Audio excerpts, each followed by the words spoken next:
ne tɔgɔ Kumba Yarisi n bɛ M5 RFP jɛkulu la comité stratégique kɔnɔ. Ayiwa kunu an kɔni y'a mɛn ko Joe Biden a ko k'ale sen bɔra kalafili la parce que ale kɔrɔla a man kɛnɛ mais a ma sɔn abada a y'i cɛsiri de ko ale bɛ to course la fo a y'a ye sisan hali a yɛrɛ jɛɲɔgɔnw caman sikalen don a man d'u ye a k'u représenter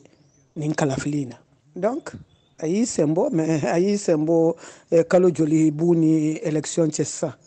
kalo 4 ni a cayalenba y'o ye bon a y'u ka chance a ye caman bɔ a la à mon avis mais l'Amérique c'est l'Amérique Amérique mɛnna démocratie la halisa u bɛ se k'u cɛsiri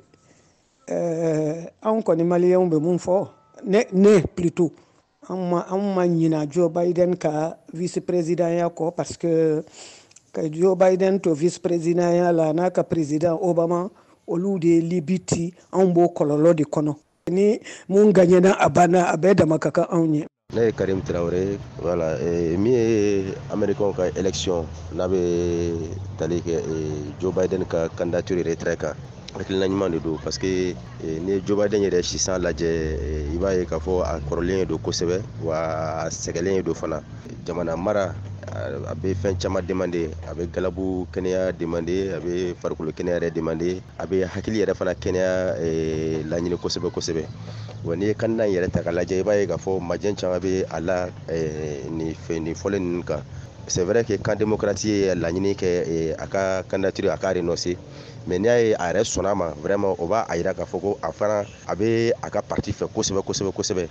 voilà parce que n'i tɛ parti fɛ n'i tɛ parti ka intérêt fɛ a bɛ gɛlɛya i ka ban ni jɔyɔrɔ suguya ka ban a la donc a bɛ fɔ a ka nin décision ɲuman tali la. Ne tɔgɔ ye Abubakar Konate ne ye Espoir Mali Kura sifinnakaw ka ɲɛmɔgɔ ye. Ne ka analyse personnelle la Joe Biden ka nin waleya a y'a kɛ ka d'a kan pression de kɛra a kan fanga ɲinini kun ka di a ye a yɛrɛ y'a ye Joe Biden y'a ye tiɲɛ yɛrɛ la ale affaiblilen don a tɛna se ka mandat wɛrɛ kɛ tuguni a bɛna kɛ gɛlɛya ye donc o pression bonyana a ma o de kama a renoncera ka sɔrɔ ka Kamala Harris ka candidature soutenir sabula o ya ale yɛrɛ ka vice présidente ye o y'u ka parti maa ye ale fana dalen don mɔgɔ min na kosɛbɛ ale renoncera a ye o proposer. Ne ye Sekuɲami Bacili ye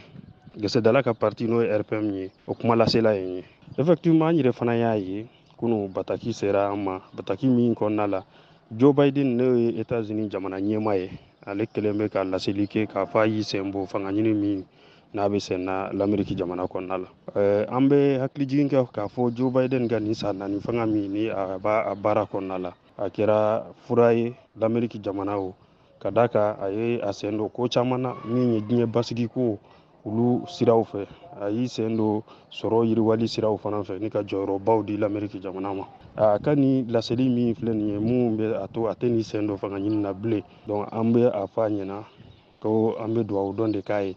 k'a fɔ a ye nin san 4 fanga min kɛ ala k'a kɔ kɛ a ma hɛrɛ ye ala ka diɲɛ basigi yɛrɛ fana ala k'o lana sira caman fɛ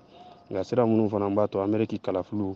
yɔrɔ jan fɛ an yɛrɛ fana bɛ se ka nafaw sɔrɔ a la parce que an ka jamana ani États-Unis jamana bolodi ɲɔgɔnmaw b'u ni ɲɔgɔn cɛ sira caman fɛ domaine caman ni secteur caman kɔnɔ.